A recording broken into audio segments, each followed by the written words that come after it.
Welcome back to episode 3 of the Team Draft podcast. We are here April 27th, the night before the draft, giving you our official mock draft. We have all the modeling's done, all the data collection's done. We've done, our research, looked at all these players, and today we have our official mock draft. We're really excited for the draft tomorrow, when we go live for that episode. This is it. This is our mock draft. I mean, we're just so excited. This is kind of the culmination of all our work throughout the year, and it's been a bit of a grind to get here with all our modeling and data collection, and we're finally here. We're getting our mock draft done. We're so excited for our live episode tomorrow, where we're going to be following the actual draft, maybe have some call-ins from various team fans. Absolutely. Yeah, I mean, definitely. I mean, it has been, there were points in this project, it's a year-long project. We knew that it wasn't going to be great the entire way. There were points, absolutely, where we, definitely started to feel like, oh man, like when are we getting to this part? But from the beginning, I remember the first day we said that this was the part we're looking forward to. This is going to be the fun part, and we're here, we're excited about it. I think it's going to be really, really fun. Yeah, and I mean, getting straight into it, we only have a certain amount of time, so we're going to start with the number 1 pick with the Jacksonville Jaguars. Our model has them taking Aidan Hutchinson out of Michigan, the elite pass rusher that is pretty commonly graded across a lot of draft boards as the best player in the class. Yeah, absolutely. And before we go any further, we want to make it clear that this mock draft is not what we think is going to happen. This is not a prediction because, as you may know, betting favorites have they have Travon Walker going number 1. A lot of people are saying Travon Walker's going number 1. I know there's some controversy there, but this is who we think should go in these positions. This is, 5 years down the line, you look at their career, these are going to be the best players. So we understand, you'll see later on that some players may have fallen. We understand that they won't possibly fall that far in the actual draft. But by our metrics, by our model, we think that is what that's what should happen. These players shouldn't be drafted so high. So that's just a heads up. But yeah, Aidan Hutchinson. I mean, we think there's really no question here. He's powerful. He's got good moves. There have been questions about his length, his ceiling, but genuinely, I mean, no matter what, if you pick this guy, you're going to be getting a star player. It's kind of just a given that you may not get the Myles Garrett, the athletic freak that he is, but boy, I mean, you're going to get a good player with Aidan Hutchinson. I mean, the big thing about him is he's just been a dominant player this past year for Michigan. He was probably the most dominating player in college football last year on the defensive end. And you could just see game in, game out, he'd come out there with incredible pass rush moves and just win. Yeah. He would win out at the point of attack. And, I mean, you look at his numbers and that showed up. I mean, 14 sacks, 10 TFLs, a lot of QB hurries, and he had I believe he had the best PFF grade in college football with 94.5, which is just incredible for a full season. It's pretty crazy to see something like that. And one critique of him that I've seen a lot is that he's just come on the scene. I mean, as I said before, his size and things like that are definitely a critique, and that's understandable. But one thing I've been seeing is that he's come on in the last year of his career. I'm frankly I'm kind of tired of that. Having watching the NFL the last couple of years, you would say the same exact thing about a guy like Joe Burrow, who came on was basically nothing before his senior year. He comes on, wins the Heisman, and that he brought a team to a Super Bowl. These guys, if they're performing at this level, they have it. It doesn't matter that he came on 1 year because that year was his senior year. He just did this last year. So to me, I don't understand where that narrative comes from. Where he was kind of subpar or above average, but not like a number 1 overall pick worthy a year ago. That doesn't matter to me. I mean, he is truly. I mean, I don't see many holes in his game. So I think that's going to be a great pick for the Jaguars. Really, just going best available. They have holes in their lineup. It's a good year for them because they have holes in their lineup besides quarterback, and there aren't that many quarterbacks to take. But yeah, I genuinely think, all of a sudden people are kind of questioning him before the draft, but I don't think you can go wrong with Aidan Hutchinson. I think it's just a classic, a little bit too much hype around the draft. You get so many mock drafts. People get bored of seeing Aidan Hutchinson at number 1. He's been the number 1 pick for months. Literal months. Because it's so clear how good he is. And they just want to throw some other edge rusher up there to Jacksonville, where Travon Walker, great player, but I don't think he showed what Aidan Hutchinson showed last year. And another thing about Aidan Hutchinson is he's got he's polished. Rarely do you see a polished pass rusher at the college level. That was a big knock on Thibodeaux. He kind of was known for being athletic freak, win on the edge with speed and power, but he wasn't winning with finesse swim moves like Hutchinson was time and time again throughout the season. Yeah, and just to finish off with Aidan Hutchinson, I mean, he was a Heisman candidate. I mean, if nothing else, you can just see that. He has been noticed from day one of this season. He has been noticed as basically the number one guy in this draft. And I agree with you. I think that people kind of like to start narratives towards the end of after you've seen a guy be number one for so long, you kind of get bored of it. You kind of lose this hype.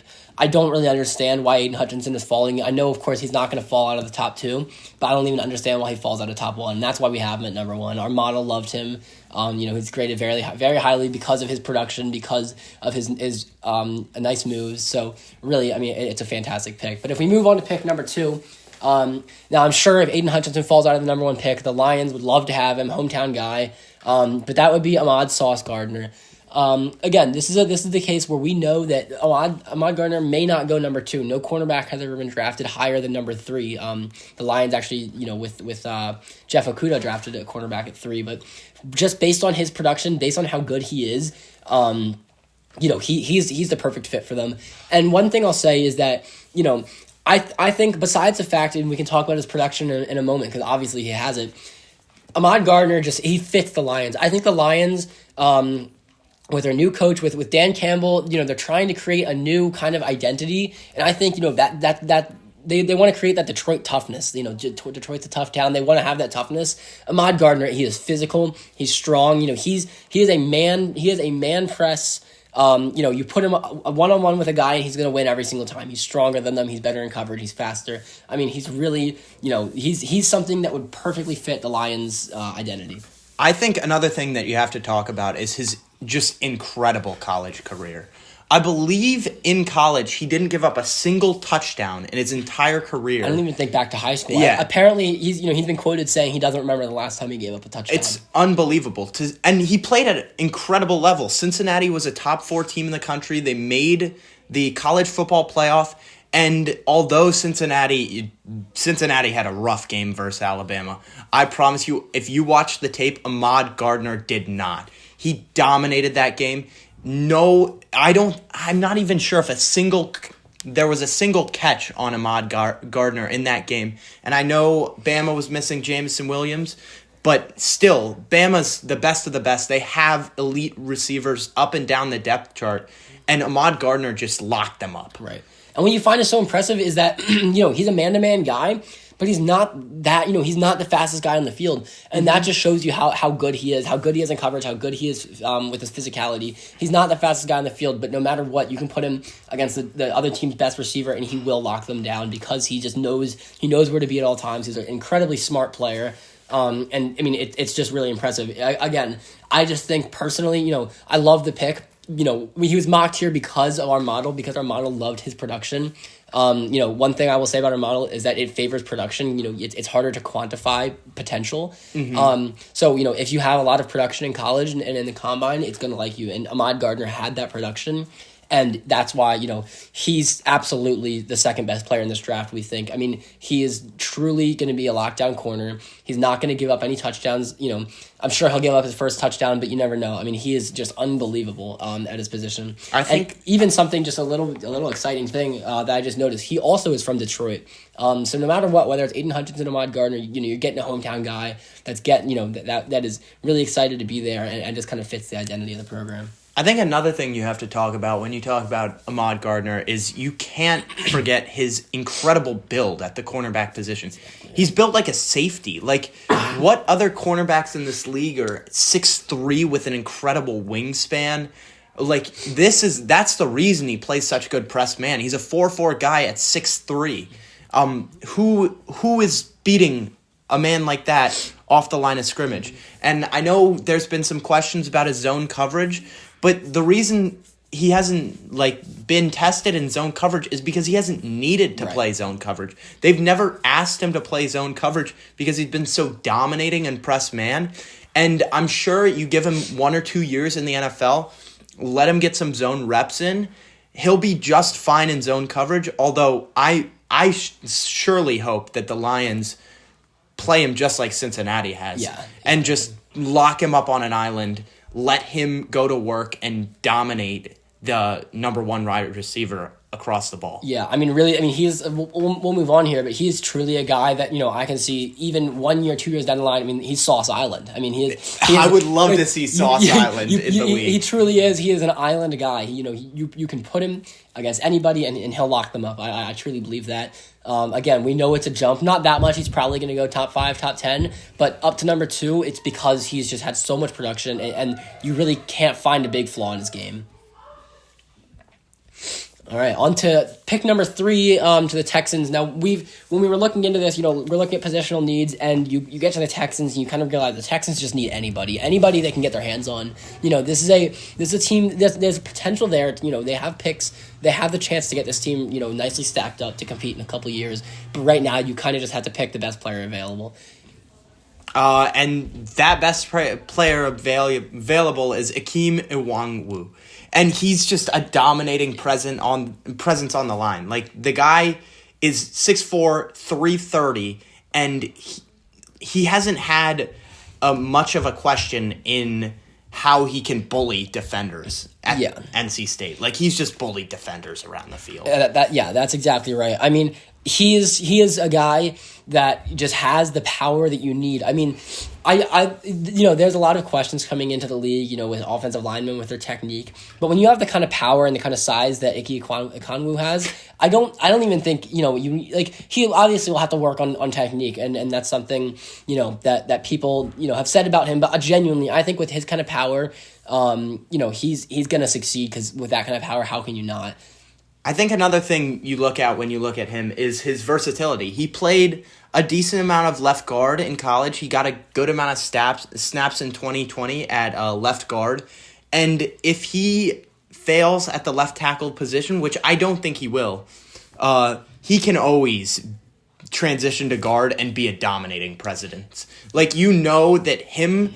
Can you just imagine him pulling around the hole, lead blocking out in space? No one is going to want to see him. Yeah, and he's not really that, surprisingly, he's not that slow. He has a sub 5 second 40-yard dash. When you have somebody that big, it's unbelievable to run a 5 second 40-yard dash. That's unheard of. And so there's really, in this pick, as we said with the Texans, that just need basically any kind of talent. We kind of picked a guy that has no holes in his game. He's fast, he's strong. As Campbell said, he can play every position. And again, that's big. You have some injuries go out, you need somebody to fill in. He's right there. And so, people kind of say the game starts in the trenches. That's where you build success. And getting Ikem Ekwonu with the 3rd overall pick, I think, is just, that's perfect for a team that needs some kind of direction. And I think another thing that we have to talk about is the Texans don't have a quarterback right here. Right. But I don't think there's any quarterback in this draft that you're willing to take at number 3. Yeah. And if you don't have a quarterback, which the Texans don't at the moment, they have Davis Mills. He's a great player. But he's a solid player, but he's not going to take over games. He's more of a game manager type. And because they lack an elite QB, they need another identity. And that identity with Icky is going to be running the ball. Right. And he's tough. He's strong. And and the nice thing is that he doesn't have to come in, and he's not, nobody, as you said, that's a good point, them not having a quarterback. He's not coming in, blocking for Patrick Mahomes. He doesn't, you give up, obviously you want to protect the quarterback, but you give up a couple sacks to Davis Mills, nobody really bats an eye. If he has to give up sacks to, again, Patrick Mahomes, Lamar Jackson, any of the top quarterbacks in the league, people start, having that kind of criticism. But he's really, you've seen tackles, especially recently. I feel like tackles have come into the league and been able to succeed very early. Tristan Wirfs, was unbelievable, awesome. Unbelievable. And he was another, freakish athlete. And that just seems like, you're getting the whole package with Icky. I think another thing is he's not going to have to be the blindside tackle right away, because Laramie Tunsil's in Houston and he's probably their best player. Right. And the best thing about having Laramie Tunsil there is he can learn from Laramie Tunsil in the part of his game that's been questioned, which is his pass setting and his ability with his feet to set up for a good pass rusher. And the best thing about having Laramie Tunsil on your team is he's a dominating tackle who can also teach Icky exactly how to pass set. Right. I mean, you saw that with I can think of on the Ravens when they had Orlando Brown Jr. and Ronnie Stanley learning from each other. I mean, they were great. Obviously, you had some controversy because Orlando Brown wanted to play left tackle, and you hope that doesn't carry over, if you draft Icky. But it really worked out. Having two tackles is invaluable in the league. It really is. But moving on to the 4th overall pick, the Jets. Again, another team that kind of just needs whatever they can get. They have their quarterback that I think they're going to build around Zach Wilson. He had promise. So I think they just want, I know they would love Sauce Gardner, but of course we don't have him falling there. So they're going to end up taking a guy with a lot of upside, a guy that, if he can get his mind, fully into the game, he might be, one of the best defensive players in the league, and that's Kayvon Thibodeaux. And he reminds me a lot of Myles Garrett with his just dominating athleticism. You look at a guy 6'4", 260. He just looks imposing standing up in the DN rushing position. And he just looks like he's ready to run through a tackle. Yeah, and no matter what, he is massive, but you can see he is so quick. He's so athletic. He is getting off the line so quickly. With that kind of weight behind him, it is unbelievable how quickly he can get to the quarterback, how nicely he can stop the run. It's really impressive. I think one of the things we have to talk about when we talk about Thibodeaux is just his burst off the line and his ability to just win with speed. Because not many players in the NFL are able to just purely win versus an elite NFL tackle with speed. And he has been able to show his ability to do that in a solid conference in the Pac-12. Yeah, already we've talked about Aidan Hutchinson, we talked about Icky, and even Sauce Gardner. These are three, aggressive, strong guys.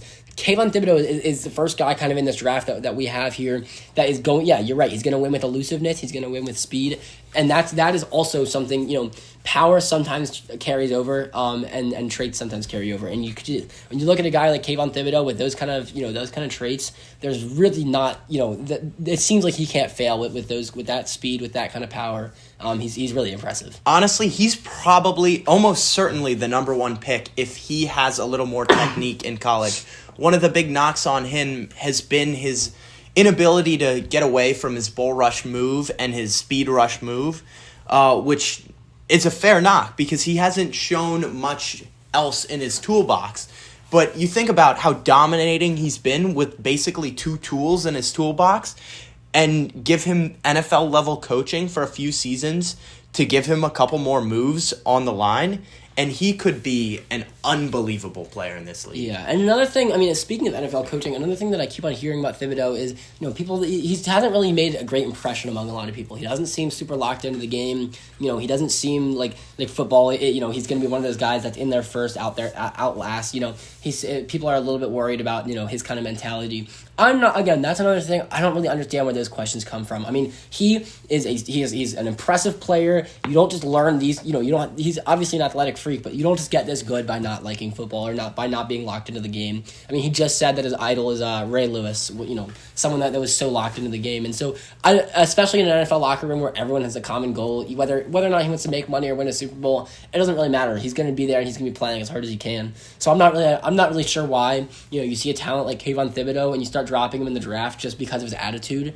Obviously, there have been some people with a bad attitude before, but it's not like he's committed crimes. It's not like he has off-the-field issues. People just think he's, not fully invested, and I just don't really understand that narrative right there. And he's also we haven't touched on his ability to bend off the line. Like, you see a Von Miller coming off the line. He's known for his quick jump and his ability to bend around that corner and get to the QB, get downhill, and lay the QB out. And that's something we've seen from Thibodeaux in college. Although he hasn't had those polished moves that you see from Hutchinson, he's shown his ability to win with speed and bend around that corner, get to the QB as quickly as you can possibly do from the DN position with his rare combination of size and speed. Yeah, and just to wrap up here, I will say, again, as a Ravens fan, this is somebody that I'm saying if he falls out of the top 5 or top 6, I want them to trade up immediately.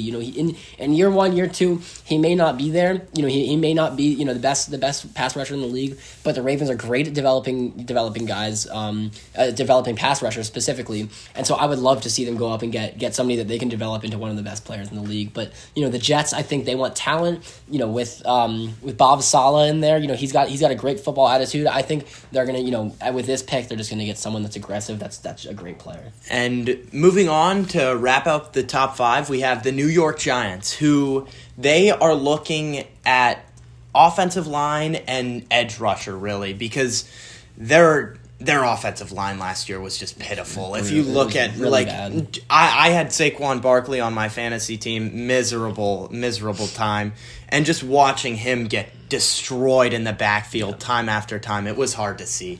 And so they're looking to beef up the offensive line with Charles Cross, who just has shown to be a dominating tackle at Mississippi State. Yeah, I mean, one thing I'll say is he's big. He's 6'5", 311. He's got great size, but he has great technique. I mean, he's light on his feet. He can get back, into his stance really quickly. He doesn't, his technique. It obviously could use some NFL coaching, obviously, but what he does, he basically does everything pretty well. He's quick. He's strong. He's explosive. He can kind of do everything on the football field. I think another thing that we have to talk about when we talk about linemen in this class is our model hasn't really been able to take into consideration a ton of the college statistics because there aren't that many college metrics for offensive linemen. So you look at a guy like Charles Cross, and he's got that rare combination of speed and agility at the lineman position, and that's that's the reason our model has picked him out to be a top 5 pick in this draft. Yeah, absolutely. I mean, like Campbell said, the combine definitely was really especially important for the offensive linemen because we didn't have as many stats. And yeah, that's why he was the second-rated offensive lineman is his stats. I mean, he's an athletic freak. He's a great pass blocker. And yeah, I agree. You don't win games with an offensive line as bad as the Giants. And so, with his kind of size, with his technique, with his pass blocking technique specifically, the Giants may be looking to move on from Daniel Jones. And if you want to bring in a new young quarterback or you want to bring in even an experienced quarterback, you're not going to have any success unless you start with a great offensive line. And you feel like Charles Cross is one of those guys that can just jumpstart that offensive line for years to come. Kind of like almost like Quentin Nelson for the Colts, who kind of jumpstarted one of the best lines in the league after having a horrible offensive line for so long. It feels like you draft Charles Cross, your offensive line is going to be great for the next 5-6 years. I think we're just looking at a rock-solid offensive tackle 1 in Charles Cross. Yeah, absolutely. All right, so moving on to the next pick. Just as a heads up, we don't have any trades. We didn't mock any trades just because, we want every team to kind of be set as it is. It's too hard to predict every single trade. But next pick, we have the Panthers. I mentioned that because there's been talks about trading up for guys like this because the Carolina Panthers are going to take the first quarterback off the board. And it's not Malik Willis. It's not, anybody else. It's Kenny Pickett. Kenny Pickett is the guy, the number 1 quarterback off the board for the Panthers. He's kind of been on the NFL. He's been ready for the NFL for a long time. He's NFL ready. He's got traits that basically carry over, to any part of the game. There's questions about his upside, but really, I mean, Kenny Pickett has put up the stats, he's put up the production, and that's why our model liked him so much is because he's got that kind of production. He's basically impressive at every single area on the field, and you just can't deny how well he's played at Pitt. Honestly, Kenny Pickett seems eerily similar to Joe Burrow to me because just the way his college career kind of went. You see, he kind of underwhelming performance, solid college player for his first couple years at Pitt, and then he just took a giant leap after a lot of work in the offseason and had probably the best quarterback season in college football last year, throwing for 42 touchdowns, 7 interceptions, 4,300 yards at a 67% completion percentage. It's just unbelievable.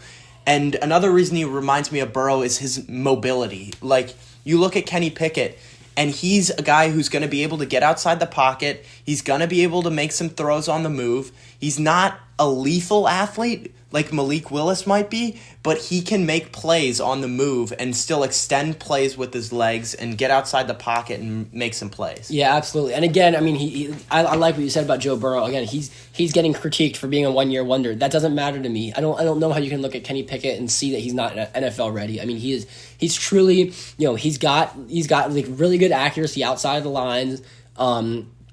as you said, he can move outside the pocket, and he just you feel like he knows what he's doing at the quarterback position. He's got basically everything that you need to be an NFL quarterback. He definitely has some things to work on, and we'll discuss those. But he's kind of just the all around pro ready quarterback, almost like a Mac Jones. Ready to come in the league. He may not have the highest ceiling, but I think the Panthers are not a team that feel like they want to blow it up. They've had kind of underwhelming seasons for a lot of years now, and they still refuse to blow it up. So I think they really do want somebody that's going to come in and let them dominate early. And I think another thing you have to talk about with Pickett is his experience in college has given him the tools to be able to process defenses a lot faster, and we've seen that last year. He was able to get the ball out quickly, get to his second and third reads when he needed to, and if he needed to extend plays to get to his second and third reads, he was able to. And that's a thing that not a lot of guys in this class have shown. As we've talked about, it's kind of a bit of a raw QB class where there's no real incredible prospect that catches your eye. Yeah. And I think Kenny Pickett can really serve as that solid QB that Carolina might need. Right. I mean, absolutely. I really have no doubt that when we come time for offensive rookie of the year, again, he may not have the highest ceiling, but similar to Mac Jones, he's going to come in, he's going to play very solid, and he's going to let the Panthers compete. He had a great deep ball. There's a lot of opportunity for him to come in and play well. And again, there's a reason he's not being picked number 1 overall. He probably doesn't have the ceiling that a Trevor Lawrence did last year. But I don't think that matters to the Panthers. I think they want a guy that's ready to come in, that's ready to let them compete after they missed out on Deshaun Watson, they missed out on Russell Wilson. They want to come in and compete with this guy. And that brings us to the next pick with the Giants, who have traded with the Bears for this pick. Yep. And the next pick is a guy who's been kind of flying up boards recently. It's Jermaine Johnson, the edge rusher out of Florida State. And we're expecting the Giants to take him because after buffing up the offensive line with Charles Cross, they need to get some pass rushing over there. Yeah, I mean, he's another kind of athletic freak right there. This is a guy, I love Jermaine Johnson. I've watched his tape. He gets to the ball so quickly on the run. He absolutely needs a little bit more help, with the in the pass game, getting to the quarterback. But really, I mean, he is such a good run stopper. It feels like he's always getting to the ball quickly. He's always good at setting the edge. He's getting to the line. Absolutely, his technique could use a little bit of work, but I think that's something, again, that can be taught in an NFL room. Also, I mean, you see he's got good bend, he's got good hand usage, he's got good strength. He kind of has he doesn't have a crazy amount of holes in his game. He's maybe not gone above and beyond, in his tape. He doesn't have, the most active hands, things like that. But he doesn't have a lot of holes in his game. He seems like he gets the ball well. He seems like he can get in the backfield. And he's just a guy that, you're going to put in. I feel like he'll produce early on. I think another thing that hasn't been talked about enough with Jermaine Johnson is his just incredible speed. He ran a 4.58 40-yard dash, which is just unbelievable at the defensive end position. And you hear about guys like Kayvon Thibodeaux, who rightfully so has been praised for his speed and explosiveness.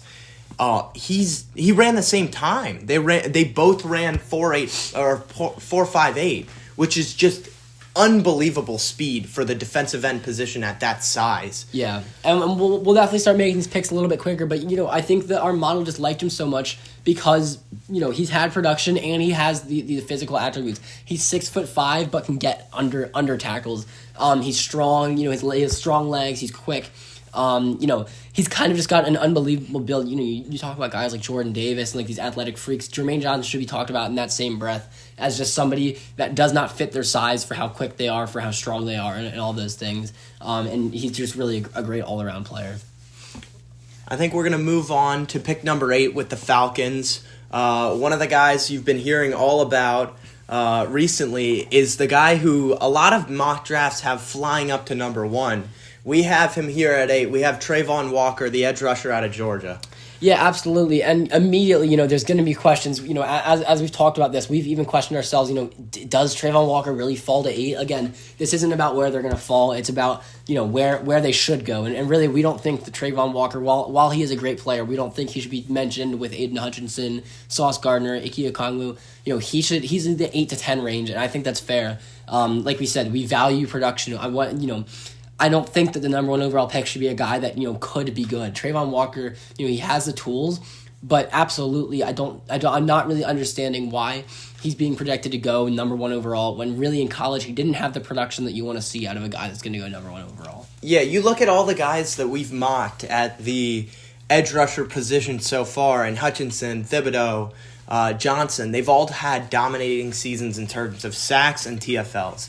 And despite his recent hype, Travon Walker only had 5 sacks and 5 tackles for loss last year, which is not incredibly impressive for a guy who some people are saying is the number 1 overall pick in this class. Yeah, I mean that's exactly right. I mean you will say that that Georgia defense had so many playmakers. It's hard to stand out, but I'm sorry, that's what a number 1 overall pick should do. They should stand out. But that absolutely not to walk Travon Walker, not to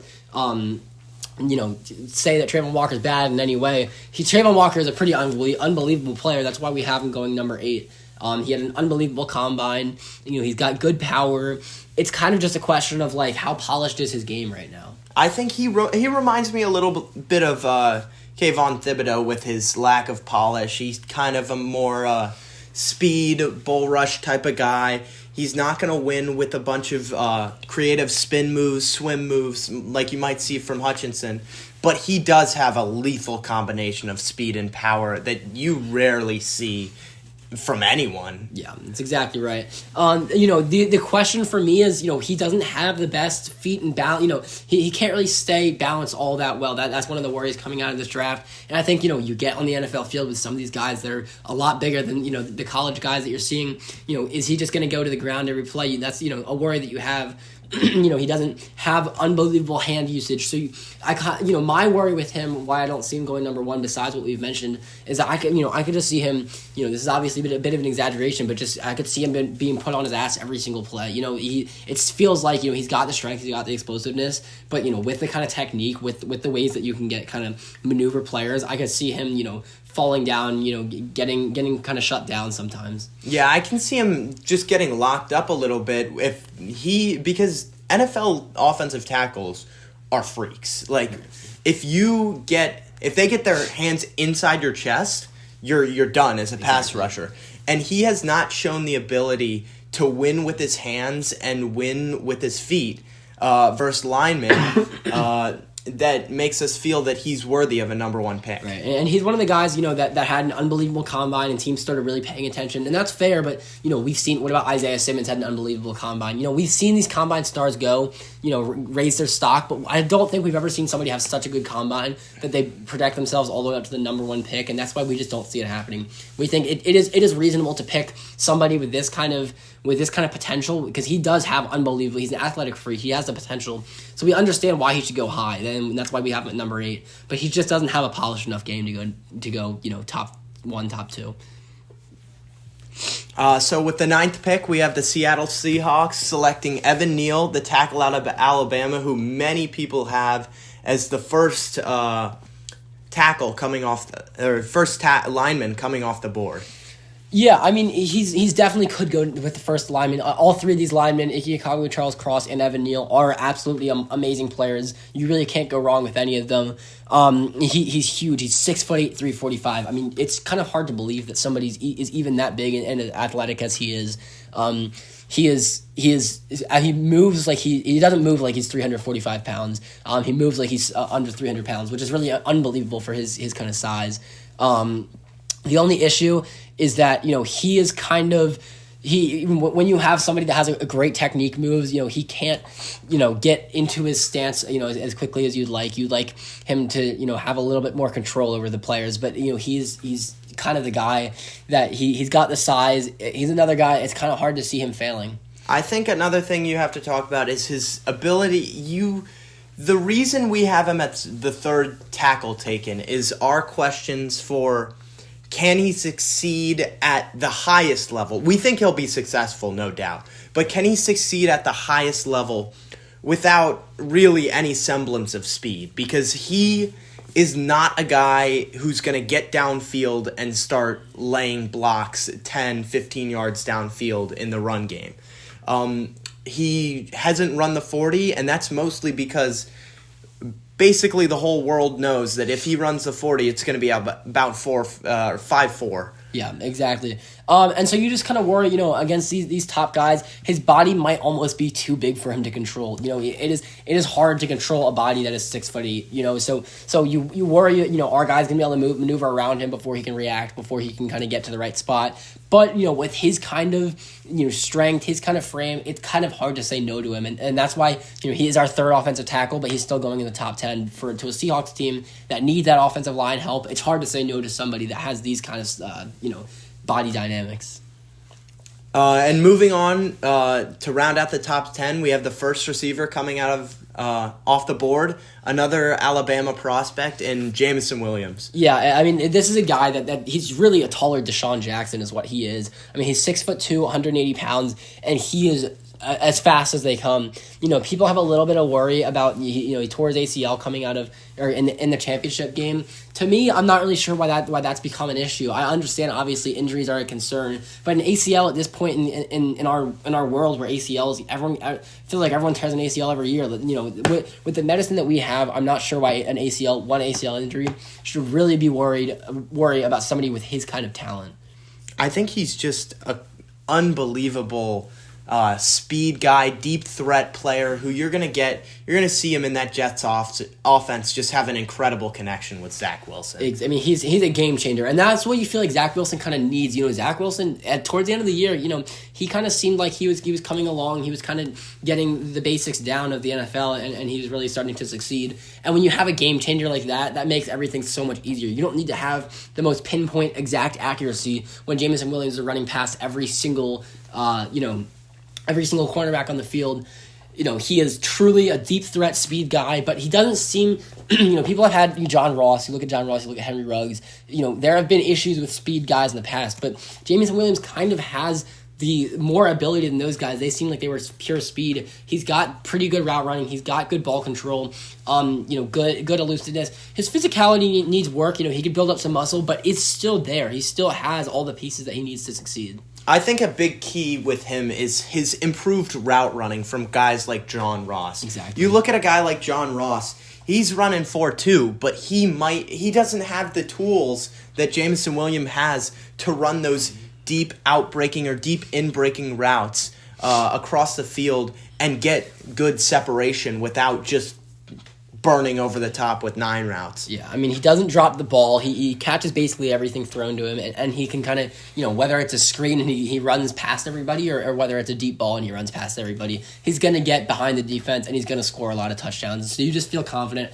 having a guy like that with helping to develop Zach Wilson. Once they get their chemistry going, once he can hit them on some of those plays, I feel like, they're going to take off running. I'm honestly so excited to see Zach Wilson playing with Jameson Williams, because you saw last year Zach Wilson had some really awesome flashes of just really pure escapability and ability to throw the ball down the field with precision. He also had his moments where he didn't look so good, but he also didn't quite have the receiving core around him to make him look good. Right. We saw Jamison Crowder, solid receiver, but he's not taking the top off the defense. He's a great route runner, but he's not going to beat you deep. Denzel Mims was definitely a disappointment.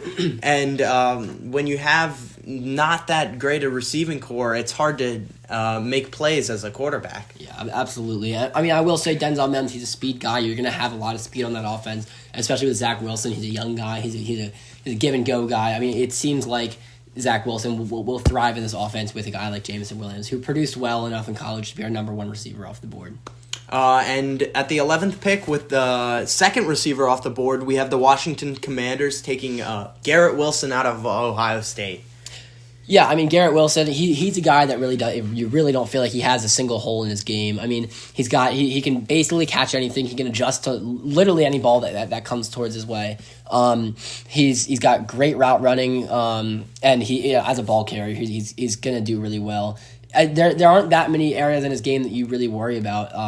Garrett Wilson just seems like somebody that's going to come in next to Terry McLaurin and kind of fill every hole that they need. I think another thing, we talked about it earlier in this, I believe it was the second episode. He reminds me of a guy who we talked about, Jerry Jeudy, with his just incredible route running and how smooth he looks on the field. There's some guys you look out there and they're running routes and it doesn't look like they're even trying, but they're running at incredible pace and getting incredible separation, which is just, it's always beautiful to see. Yeah, I mean, he's really good. It's like he is unbelievable. He can manipulate the defenders. If he gets any space around him, he can get open.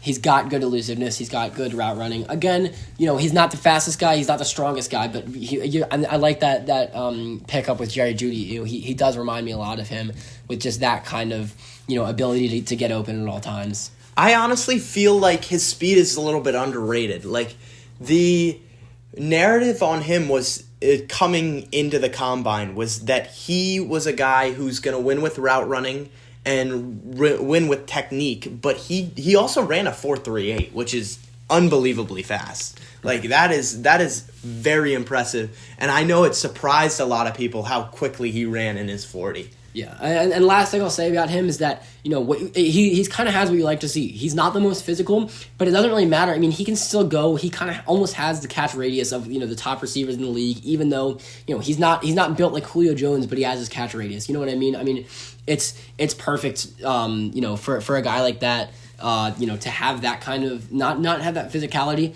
and still have that catch radius. Once he can get a little bit more physical, he seems like he'll be unstoppable.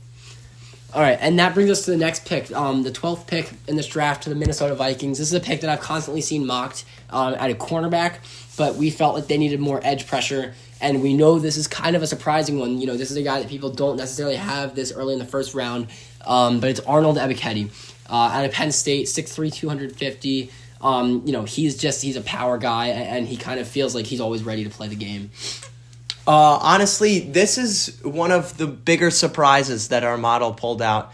And that the reason our model has loved Ebiketie is his dominating performance last year. He had an underrated season at Penn State with 8 sacks and 12 tackles for loss. He had an incredible year that kind of flew under the radar.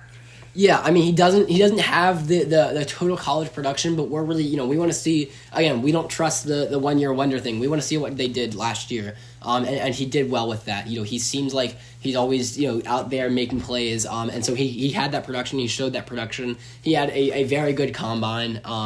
So that's why, we see him so high here.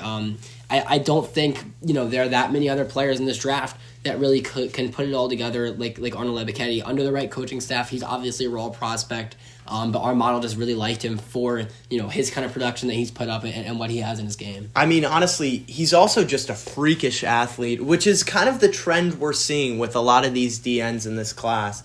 And recently in the NFL, a lot of the edge rushers have just become freakish athletes.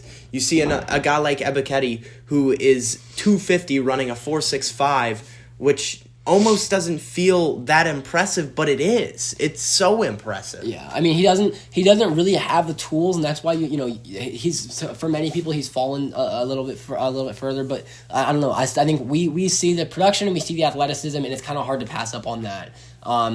I think, again, this is somebody we know Arnold Ebiketie probably will not be a top 15 pick, but I think 5 years down the line when he gets a couple tools under his belt, I think absolutely you'll understand why our model has projected him to go number 12 is because he will, once he has those tools, he'll be getting to the quarterback, he'll be bull rushing his way to plenty of sacks, plenty of tackles. He's a guy that, I think you're going to want in a couple of years. On a final note, I think we also have to talk about he has good hands, which is another thing that analysts have liked about Ebiketie is his ability to win with his hands, which he showed in college, his ability to win without just pure speed and power. He showed some technique, which although he doesn't have many moves, he showed a couple different ways he could get to beyond the pass rusher other than just pure speed and bull rush. Yeah, all right. So moving on to the number 13 overall pick, we have the Texans, again, just wanting the best players available, and they're going to go to a position that they had, that they've liked in the past with Vince Wilfork and with those big guys. And you might be thinking they may go Jordan Davis, but we like Devonte Wyatt over Jordan Davis. Two Georgia athletic freaks, but really we think that Devonte Wyatt is just a little bit more ready to perform in the NFL than Jordan Davis is, and then we can talk about him a little bit later. But Devonte Wyatt's going to be the pick at number 13. And he's another guy who's just a freakish athlete. Right. All of the Georgia defenders, you've seen just that. Unbelievable.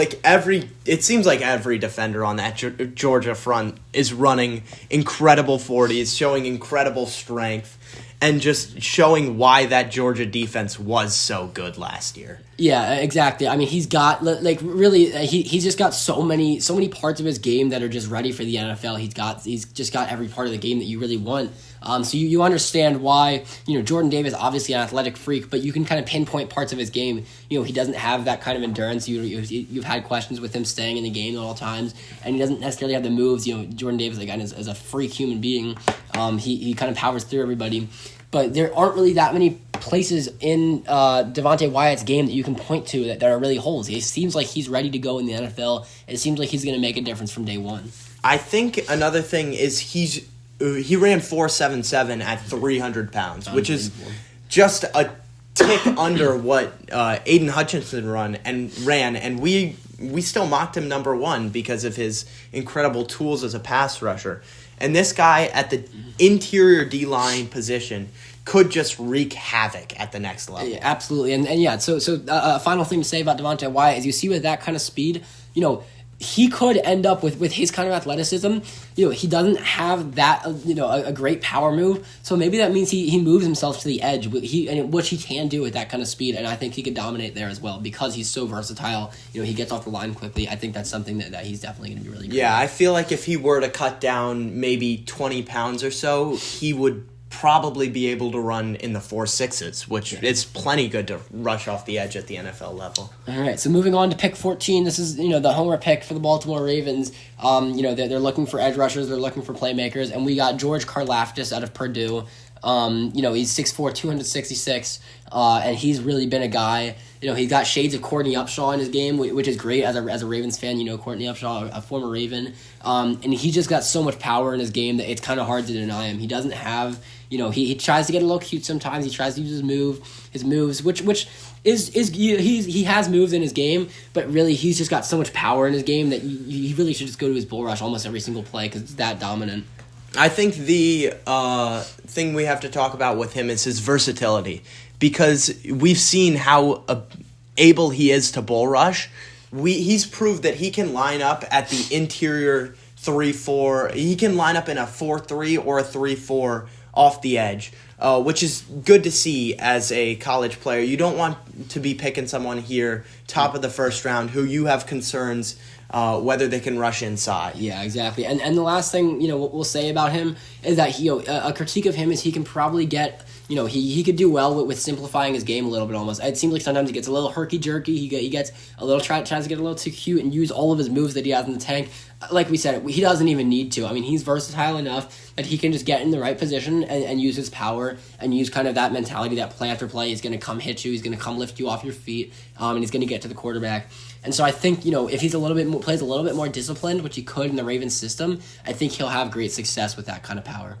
Moving on to pick 15, we have the Eagles taking maybe my favorite player in the class. Absolutely, love this guy. Utah linebacker Devin Lloyd. I did not know too much about him until we started modeling, and our modeling really loved this guy.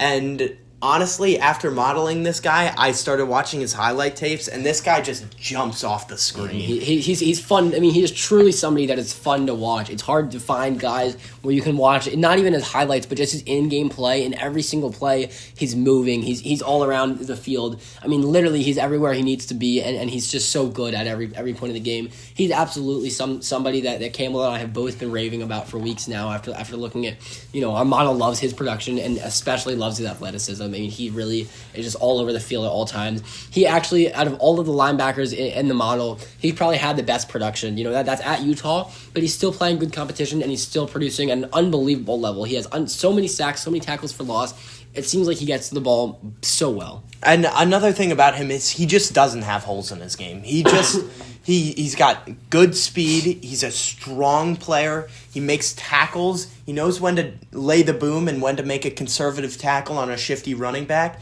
And honestly, I did not see anything that would lead me to believe he can't be an elite NFL linebacker. Right, and so it's kind of the question of, do you want the jack of all trades, the master of none? He is the jack of all trades. You might say he's the master of none, but I think you could really call him the master of all trades. He's really that good. I agree with Campbell. There are no holes in his game. He's somebody that I know is being drafted a little bit lower, and our model put him a little bit lower, partly because of the competition. Can't really back up his production. And he doesn't have something that jumps off the stat sheet more than everything else, but that's because everything jumps off the stat sheet. So really, I mean, the Eagles should be thrilled with this pick here. He's somebody that can anchor that defense for years to come. And one final word on him, I just have to shout out, he really reminds me of one of my favorite linebackers in the league, Fred Warner. He ran very similar at the combine, very similar measurables, and just watching his tape, he jumps off the screen as just a player who's going to come into the NFL and play much like Fred Warner at a very high level from the jump. Yeah, all right. So moving on to the last pick of the first half of this round, and that's pick 16 with the New Orleans Saints. And here they're going to take they want a playmaker. They're going to try to reinstate that offense, even though Sean Payton's leaving. They're going to try to get a dynamic offense with Chris Olave. And really, there's no doubt in his game that he is going to be probably the best route runner in this class. He stayed in college an extra year. Maybe he wasn't NFL ready enough. Well, he definitely is NFL ready now. With his route running, that's really one of the best we've seen come into the league in a long time. He's not going to get a lot of yak. He doesn't really break a lot of tackles, but I don't think that matters. He is going to beat every single guy. He's going to have the separation that you want out of an unbelievable receiver. He catches basically everything that comes his way. Honestly, this Ohio State receiving core just amazed me because you look at Olave and Wilson, and they're both just incredible route runners. He's another guy who jumps off as a Jerry Jeudy type route runner. Just so smooth in and out of breaks, so smooth just all around the field, and he creates so much separation.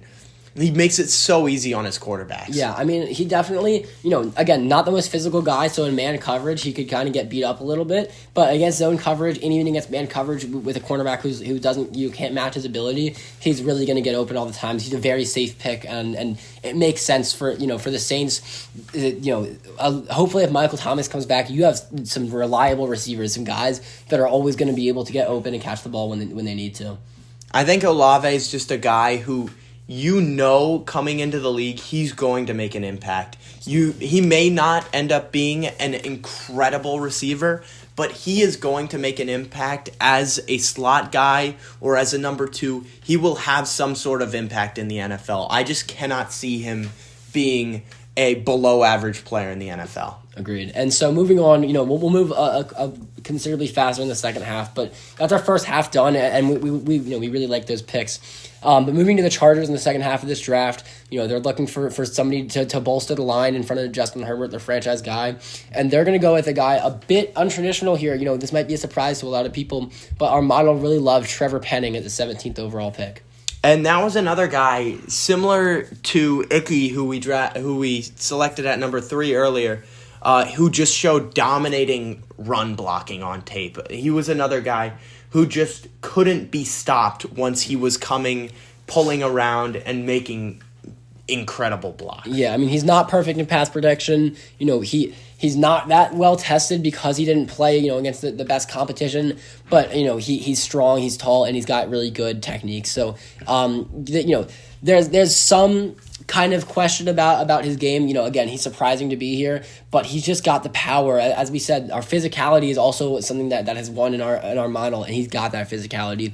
He's strong, he's big, and he's flexible. So he's a guy that you really want on your team. I mean, a lot of people have not heard too much about this guy, but trust me, go look this guy up. He is just massive. He is unbelievably big at 6'7", 333. He just looks like an NFL offensive tackle. Right, but he definitely has work to do. But, they drafted a tackle last year. I think, he can come in, he can learn, and he can be the future of that offensive line for a long time. But moving on to pick 18, for the Eagles have another pick here from New Orleans. And here they're going to, again, take a defensive playmaker in Andrew Booth Jr. out of Clemson. And this might be a surprise to many of you that we're having Andrew Booth Jr. come off the board before some of the other cornerbacks in this draft, who we'll get to a little later. But our model just loved this guy's production over the last couple years and how good he was in coverage versus elite competition at Clemson.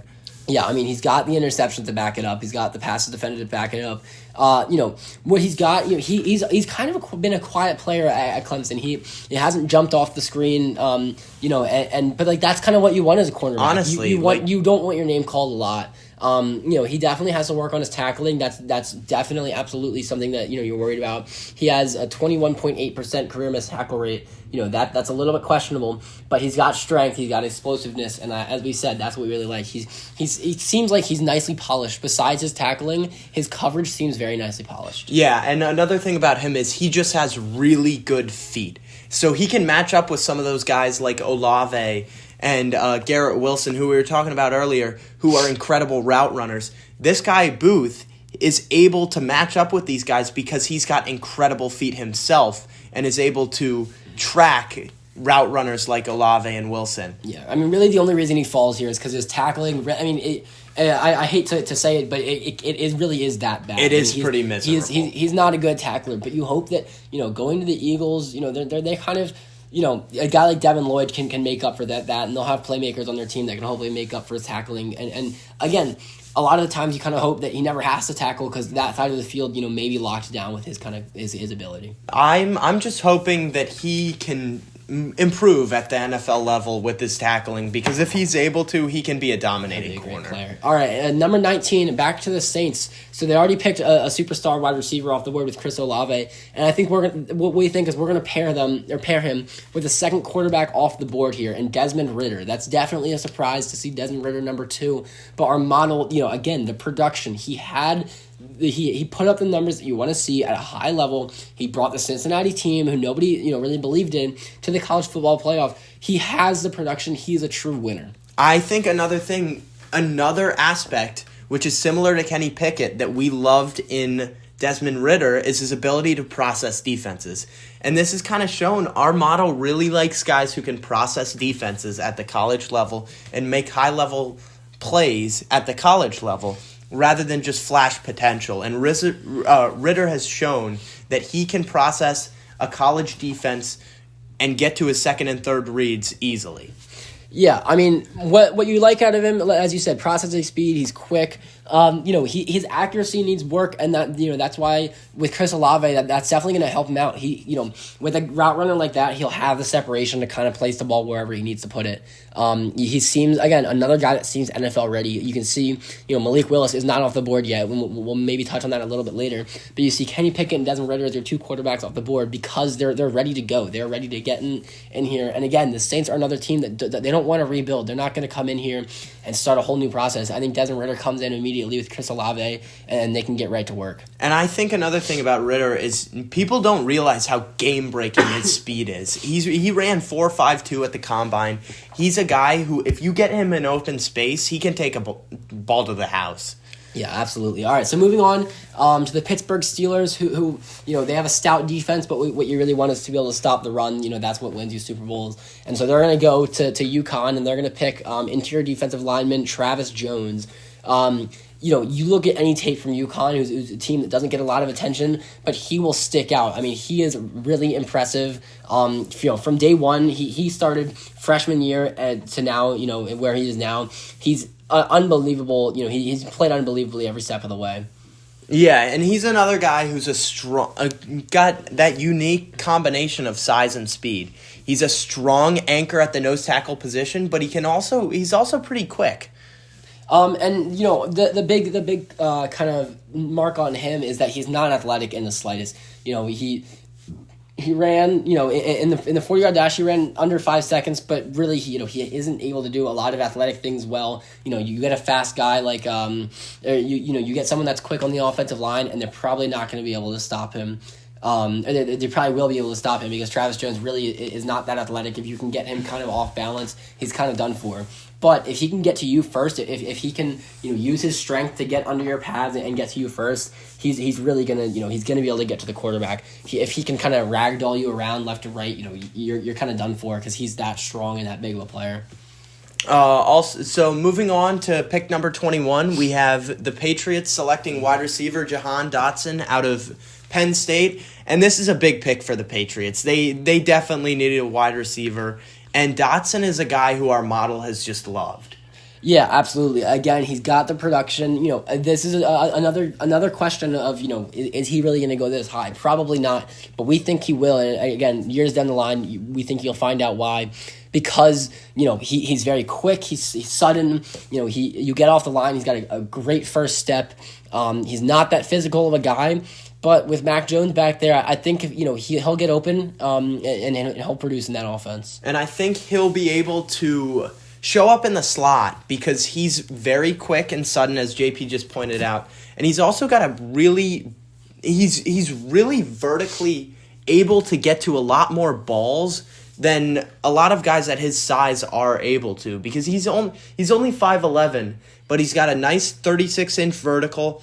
And he's got long, big hands, and he's very quick out of his breaks. Yeah, absolutely. So moving on to our next pick, we're going to have back-to-back receivers here. And the Packers, they're looking for a playmaker. They're looking to win now, and so they're going to get an NFL-ready guy in Drake London. He's really, he's kind of slipped to this point. He didn't put up the best all-around numbers, and he doesn't necessarily have he doesn't stand out at one specific part, but really what he is he's physical and he's strong and he can catch basically every ball that comes to him. I will say this is the one guy in this class who I have worries our model might have missed because I love the way this guy plays. He if you watch him on tape, he's a dominating player. When you throw the ball up to him in coverage, he gets up and he makes contested catches with ease. Yeah, I mean, he played basketball actually in his past. He really is going to be able to go get the ball,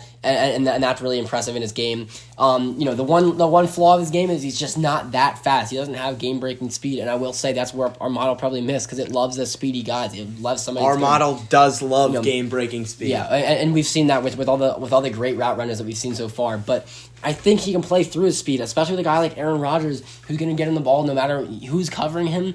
I think he's big. He's going to go get the ball. It's not going to be a problem because he is that good. And I think, honestly, the Packers is such a perfect fit for him.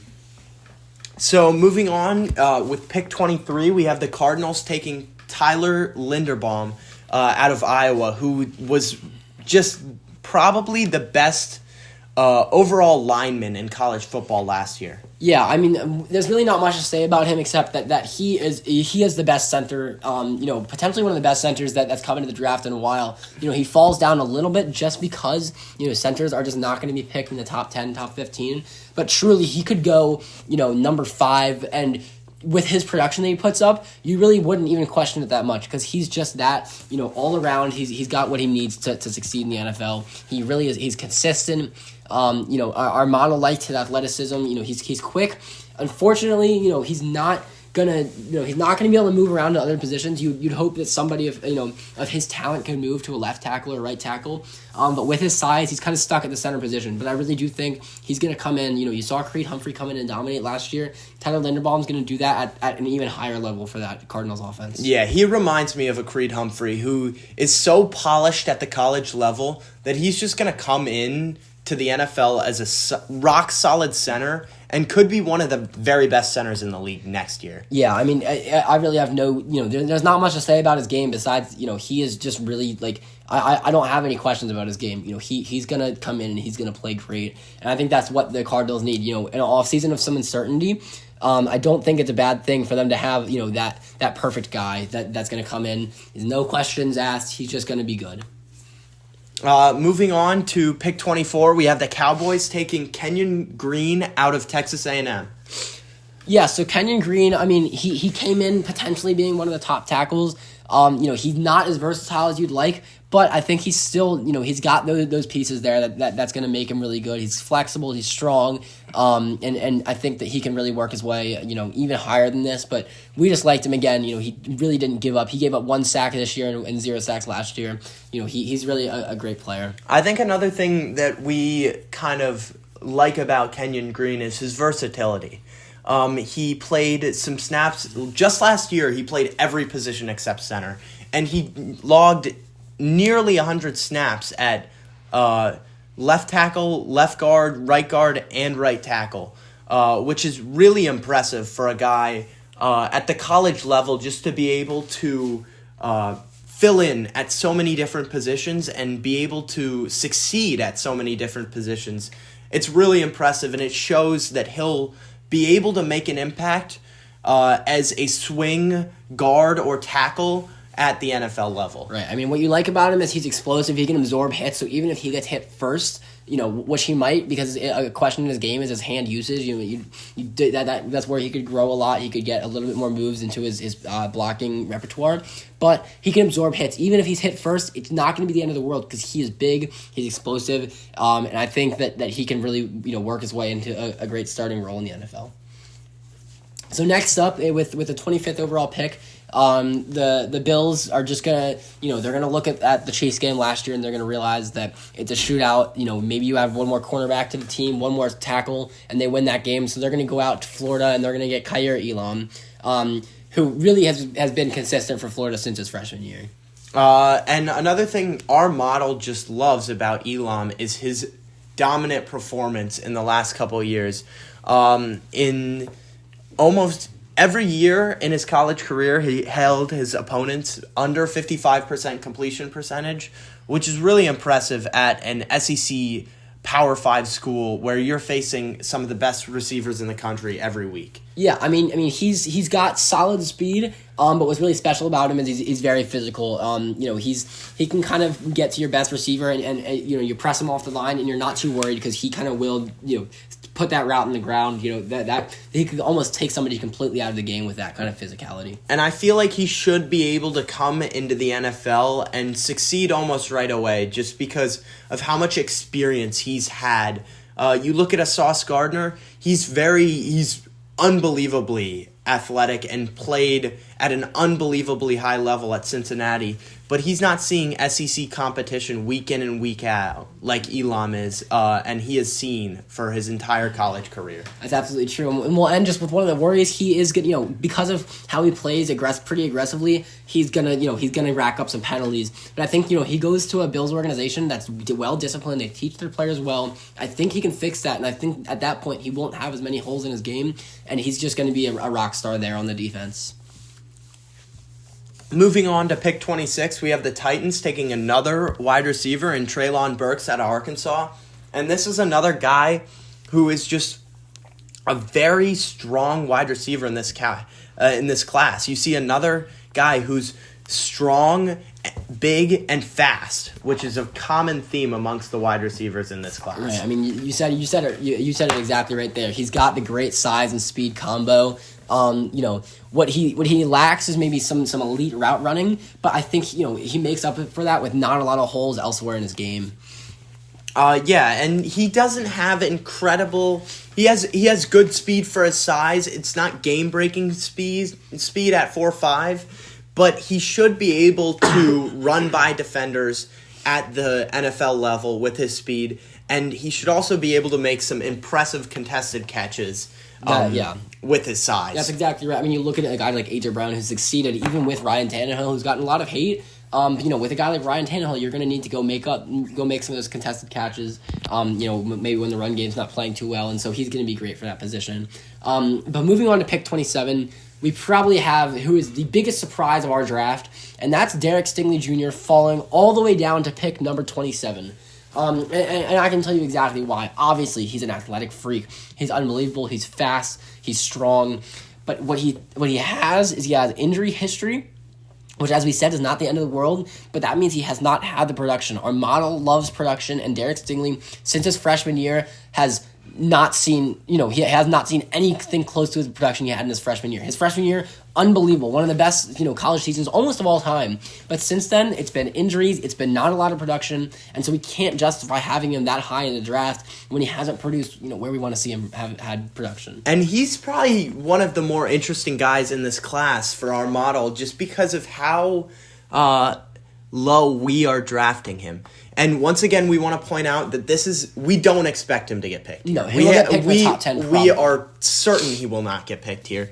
But this is where we think he should get picked based on our model's recommendations because of his lack of consistency at the college level. He's had an incredible season in 2019, but the last 2 seasons, if you look at it just purely from a stats standpoint and from a tape standpoint, he's still got incredible athleticism, but he did not lock up SEC wide receivers like he did in his 2019 season. Yeah, and that's exactly right. I mean, you worry, if you can't stay consistent in college, how are you going to do it in the NFL? Yeah. This is your job. He is an island out there. He's a great player. He basically has everything you want. He can work on his tackling a little bit, but again, we just don't see it. If he's not consistent in college, he's not consistent in the NFL. But what out of that, the Buccaneers, the Super Bowl champions from 2 years ago, are getting who could honestly he has great upside. He could be one of the best players in this draft. He has all the tools. That's no question. He has all the tools to be a great player in this class. But he just hasn't been able to put it together like he was able to in 2019 in the last couple of years. And that's why we have him dropping down so low. Yep. So with our next pick, we have the Green Bay Packers looking to the edge for Kentucky pass rusher Josh Paschal. Yeah, so Josh Paschal, I mean, again, this might be a bit of a surprise. He's kind of projected to go in the second round, but as we're nearing the end of the first round here, you're looking for the Packers, again, that are drafting not for best player available, but they're drafting for need. You lose some players in the offseason, some cap hits. Unfortunately, you lose your edge rushers, and so you go out and you get a guy, Josh Paschal, who kind of has basically been able to do everything on the football field. He's big, he's strong, and he's been able to play almost every single position. I mean, he speaks to me as a Maryland guy like the two of us are. He had an underratingly impressive season last year with 6 sacks and 18 tackles for loss, which just jumps off the page at you. So he's shown his ability to be productive at the SEC level. And we're excited to see how he does at the NFL level. Yeah, I mean, he's definitely got his questions. He has not the greatest polished game, but, he has good leverage. He's, really good getting inside. So I don't, for a team that just needs a little bit of, a little bit of power, a little bit of finesse, just kind of a little bit of everything from an edge rusher, the Packers, I think, are going to get a good player out of that. So you're moving on to the 29th pick. The 29th and 30th pick are back-to-back picks for the Kansas City Chiefs. And with the 29th pick, they're going to go to the defense to Nik Bonitto out of Oklahoma. This is a guy, he's very fast. He's got a good twitchiness to his game, and he's really always processing the game well. You feel like he's just going to get past people because he knows what's going on, and he's going to see where the momentum of the game is going and where the momentum of his blockers are going, and he will just, I think he'll be able to maneuver his body right past them. Another guy who had solid production last year with 8 sacks and 10 TFLs. He's shown the ability to be a solid pass rusher at the college level. There's definitely some questions on his run defense and his ability to be an every down player at the NFL level. So that is why he's all the way down here at the end of the first round. But he has shown such good ability as a pass rusher. We're hoping that he can fill in as an elite third down player in the NFL. Yeah, I mean, what he's really got is he's got only one part of his game, and that's his quick ability to read the defense quickly and then kind of twitch his body to get around them. But if sometimes that's all it takes is one amazing play, one amazing part of his game, and that can do it. But moving on to the 30th pick, the Chiefs stick with with their pick here, And they're going to, having lost Tyreek Hill, they're going to go to a guy that is a massive surprise. He could be a second, third round pick, but we think they want to replace Tyreek Hill as quick as possible. They want to keep Mahomes happy. So they're going to go with wide receiver Tyquan Thornton out of Baylor. And this is a guy who is very being picked way ahead of where he's being projected right now with our model. Tyquan Thornton, he ran a 4.28. He's got incredible speed. He showed that he can be a home run guy at Baylor, and we're hoping that with Patrick Mahomes, this guy can be that guy that Tyreek Hill was last year. Maybe not quite as elite in the intermediate and short game, but he'll be able to take tops off a defense like Hill was last year. Yeah, I didn't quite catch if you mentioned it, but he has 4.28 speed. I mean, that is just unbelievable. He is a very fast player, and I agree. It's all about the team he's going to. He's going to the Kansas City Chiefs, who are known for just getting the top over the defense. He seems like the kind of guy you need to stop in a game. As a Ravens fan, I know this very well. You need that one stop. You need to shut down Patrick Mahomes for one drive, and out of nowhere, Tyquan Thornton beats you over top for like 65 yards, and you turn off the TV and you're done, because that kind of guy is going to make that game changing play that's going to bring the Kansas City Chiefs a lot of success in the future. Moving on to pick number 31, we have the Bengals picking safety Kyle Hamilton out of Notre Dame, who is another guy who has fallen in our mock draft due to our model's lack of love for his base. He didn't really produce in the last couple years. What he hasn't done, I mean, we can talk about what he has done, but everybody loves Kyle Hamilton. He will probably go in the top 15. He's fallen a little bit due to his combine performance, but we just don't see a part of his game that really stands out. Again, he doesn't have the unbelievable production, and he doesn't have the good combine. Obviously, you look at him on the field, he seems like he has a map of the offense's playbook. He feels like he knows exactly where everyone's going to be, where he needs to be. But he's versatile, all that. But genuinely, I just don't see a lot of parts of his game that in the NFL are just going to make him stand out. He could be a solid starter. That's why he's going in the first round. I think in years' time, he will be a solid starter. But I just don't see him becoming that superstar safety that people are going to think they're going to get in the top 15 picks. I think he reminds me a little bit of a poor man's Isaiah Simmons. I know he's been very solid at Notre Dame, and he is just loved by many draft analysts, but he's got that same frame that Isaiah Simmons had, but he just doesn't quite have the speed. Yeah. And Isaiah Simmons coming into the league, he had kind of like a redshirt year, and he really showed up last year. And I don't know if Hamilton's going to be able to show up like Simmons was due to that lack of speed that he has. Look, my thought is he's obviously, Kyle Hamilton is obviously a great player. He's going to be drafted early. He always knows where to be on the football field. We just don't see him as that superstar that you're going to take in the first 20 picks. That's why he drops down to 31. Because, again, 5 years down the line, this is not what's going to happen tomorrow. This is what you're going to look back at this 5 years down the line. You're going to be, okay, Kyle Hamilton, impressive player. He was a good starter for the Bengals. But he should not have been picked in the top 10 because he just didn't have that kind of production, and he's not going to, be a superstar at this level. We just don't think that's going to happen, and that's why these later round picks, he goes to a Super Bowl contender because they need a guy that's ready to play. He doesn't need to be perfect. He just needs to be good, and that's what Kyle Hamilton will probably be. I think he could be an awesome. I don't think he will end up going to the Bengals. But if he were to go to the Bengals, he could be an awesome replacement for Jesse Bates if Bates isn't re-signed at the end of this year. All right, so now we have the last pick of the first round to the Lions, and they are going to go, again, with just the best guy available. They're going to go with Leo Chenal out of Wisconsin. And he's another guy who was just a rock-solid inside linebacker at Wisconsin last year with 74 tackles, almost a 92 PFF grade, and he just showed that he can play through contact and make tough tackles at the Big Ten level last year. Yeah, I mean he's actually surprisingly fast. He's big. He can kind of move laterally. What he has is physicality and strength. He's gonna be a downhill linebacker. He's gonna lay the boom. He's got a lot of power. if they take Ahmad Gardner, as we said, he's gonna be locking up the secondary. Then you have this, Leo Chenal coming in, and with the time that he has, he'll be able to get to the quarterback in that amount of time, or get to the ball carrier. Yeah, Leo Chenal reminds me a little bit of a poor man's Micah Parsons, with his ability to play in both coverage and as a blitzer. Which I think can really work out well for him in a Detroit system, where he's going to be able to play, drop into zone a little bit, and also get after the quarterback. Right. I mean, what he's missing is kind of that football IQ. He doesn't recognize routes as well as he could. But I think that he's ready to be a plug and play kind of guy that's going to be able to play a lot in the NFL. And we're really looking forward to him.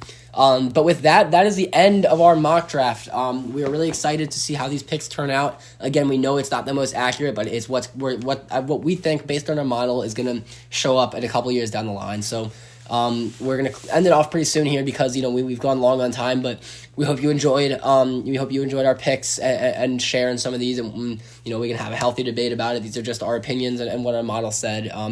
But yeah, this is our first round draft. We'll discuss the next couple rounds in the future. And yeah, dude, close it out. Yeah, we are really excited to hear your thoughts on our first round. And we're also really excited for tomorrow night. Be sure to tune in for our live NFL draft podcast, where we're going to be talking about the NFL picks as they come out, talk about our thoughts on the individual players, and talk about maybe have some callers to see what some people around town think about the picks for particularly Ravens, maybe some Steelers, get some Eagles in there. Yeah. And with that, we're going to wrap it up. Thank you so much for listening. We know it's been a long one, and we can't wait to see you tomorrow night.